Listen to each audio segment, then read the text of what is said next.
Good morning, friends. Welcome to another session of commerce classes. Today we are going to discuss about the banking theory and practice, and topic is types of banks. Myself Sunita, lecturer in commerce, SRR and Civil Government Degree College, Vijayawada. While going into the topic, the learning objectives of this session are: what is bank and what is the meaning of a bank, and types of banks we are going to discuss in this session. So what is the meaning of a bank? In general term, bank is nothing but accepting deposit from the public and lending loans to the needy people. So bank act as an intermediary between the public and investors. Now we can see the meaning of bank. A bank is an institution which deals with money and credit. So bank is a custodian of a money, and it provides a credit to the needy people. And next line we can say that it acts as an intermediary between the public and savers. So banks act as a link between the public and the investors. In the earlier session we have discussed the public is nothing but the saviors, the government people, the individuals, households, all will come under the public, and the investors are the manufacturers and producers who want to invest in the business are called as investors. From that we can see that the bank acts as an intermediary between the public and investors. So we can see the definition of banking as, according to the Indian Banking Companies Act 1949, the accepting for the purpose of lending or investment or for deposit of money from the public, repayable on demand or otherwise, and withdrawal by the check, draft or otherwise. This is the definition has been given by Indian Banking Companies Act 1949, that the bank is established for the purpose of accepting deposits and lending or investment.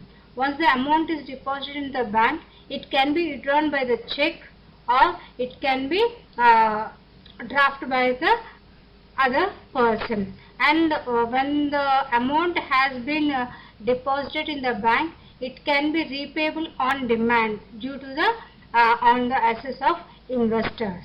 So this is the definition has been given by the Indian Banking Companies Act 1949. Then we go for the next are the features of bank. Some of the features, like it deals with money. So main purpose is that we have seen that the bank has act as a custodian of money. It accepts deposit and advances loan. In accepting deposit, it means for amount, and giving the advances to loan, it's also meant by means of money only, not in other asset or anything. It only pure deals with money only. And second point, we can see that it is a commercial institution. It aims at earning profit. It's not a service institution, it's a commercial. While doing the business, it should earn the profit. Without profit, it cannot be called as a commercial institution. So banks are commercial institution and mains aim at profits only. And also we can see the next point, it also deals with a credit. Credit is nothing but it advances loans to the industry people. It deals with the credit. So these are the three features of bank. Once again we are saying that it deals with the money, it is a commercial institution, and also it is also deals with the credit, means giving loans to the investors or needy people, like educational loan, housing loan. These are all comes under the credit, or means credit card. He will provide credit to the people. Next slide, we can see the types of banks here. There are number of banks are there, but we will prescribe into the only the some of the existing banks only. First one is a branch banking, second one unit banking, third one investment banking, exchange banking, bank mixed banks and group banking. Besides that, some of the banks like commercial banks and central banks, all these are also come under the types of banks.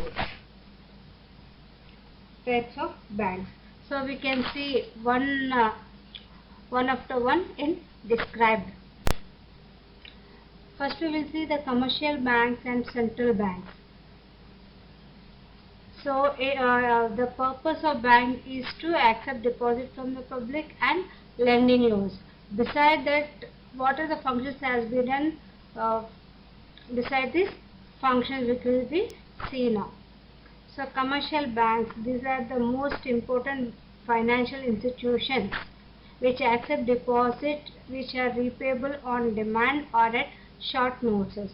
The first commercial banks, these banks mobilize deposits from the public which are repayable on demand at the short notes. They lend these loans to the trader and manufacturers for the short periods only, and they also provide working capital to the businesses in the form of overdraft and cash credit also. Beside the bank runs a number of agency services such as collection of checks, bills and subsidiary services such as discounting bills of exchange, safe keeping of valuables, issue of letter of credit. These are the extra services which are provided by the commercial banks. Next we can see the central bank. It is the apex bank of a country. Apex bank of a country, it acts as a leader of a money market because it controls all other financial institutions, supervising, regulating the all activities of the commercial banks. Apex means it is only one bank which will supervise, it will monitor all the activities of the other banks in the country, and it will enjoy the monetary discipline in the country's economy. It will enjoy, the means it seeks to manage to issue and circulate the currency and control the creation of bank deposit with the view of safeguarding the financial stability in the country. So the main function is to monitor our monetary policy by issuing the currency note, and it will control the credit control through the quantitative and qualitative weapons of monetary policy. It is called as a central bank. So central bank is the main bank which controls all the other banks in the country.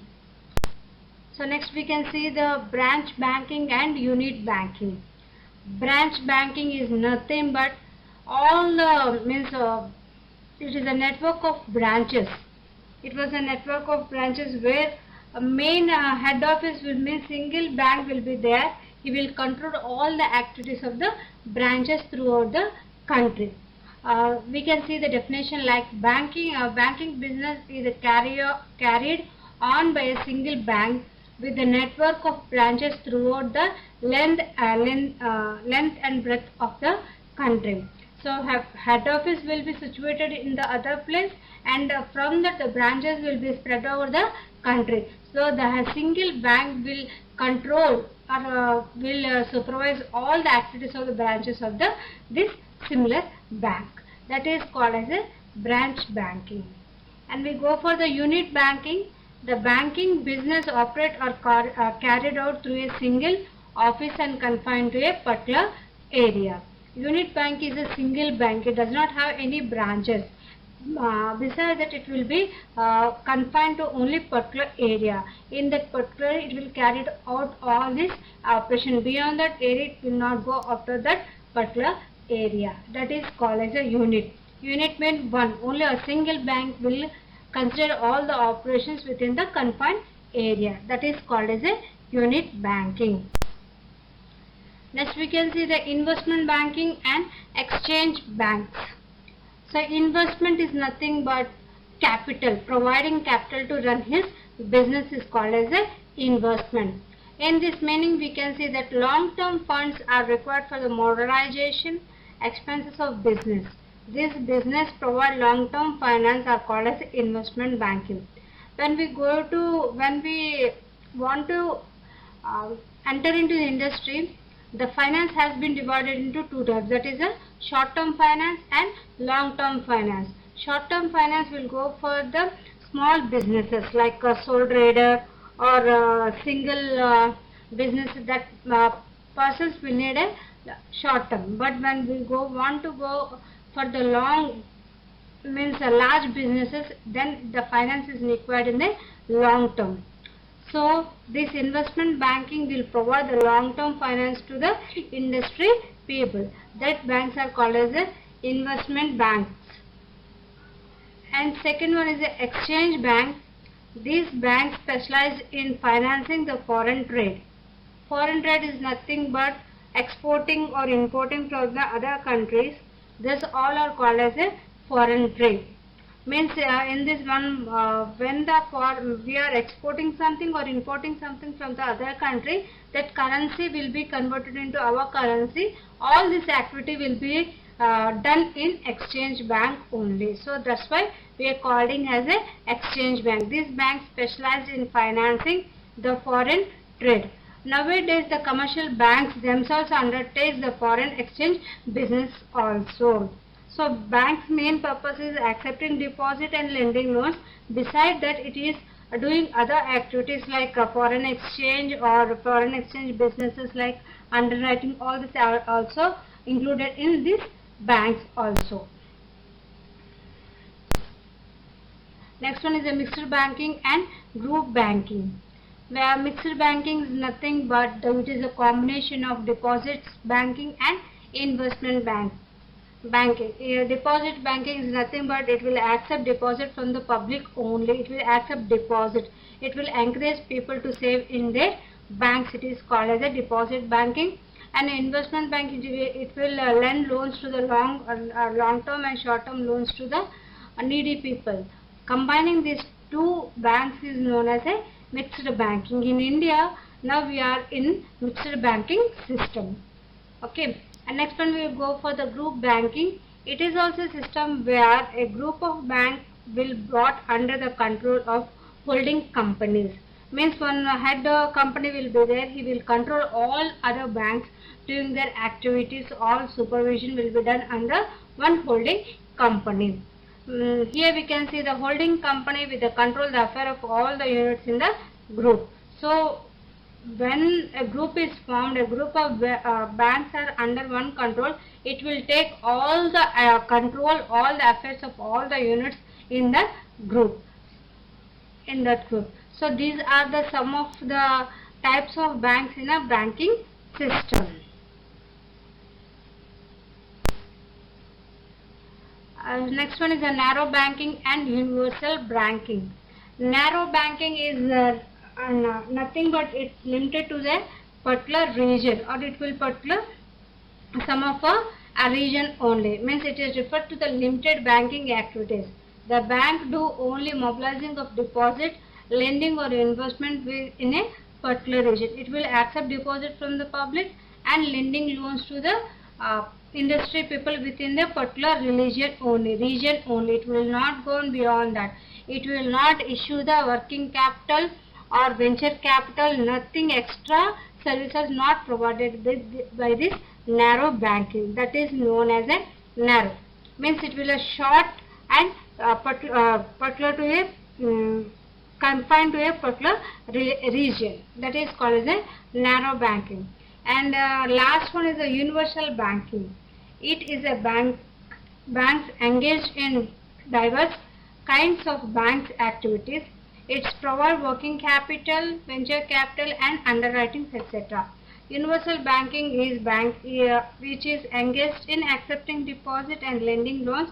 Besides that, it will provide the extra services to the public like underwriting, working capital to the industry people, and venture capital and underwriting the shares and debentures. Like that, it will provide other services or extra service to his customer. It is called as a universal banking. So these are the different types of banks are there in banking system: commercial bank, central bank, mixed banking, narrow banking, universal banking, chain banking, branch banking and unit banking. From this each country each country will follow a different banking system. For example, we can say that a branch banking system is mainly followed by the England, and the unit banking is a banking which used, or it is considered, or it is has its roots from the USA, United States of America.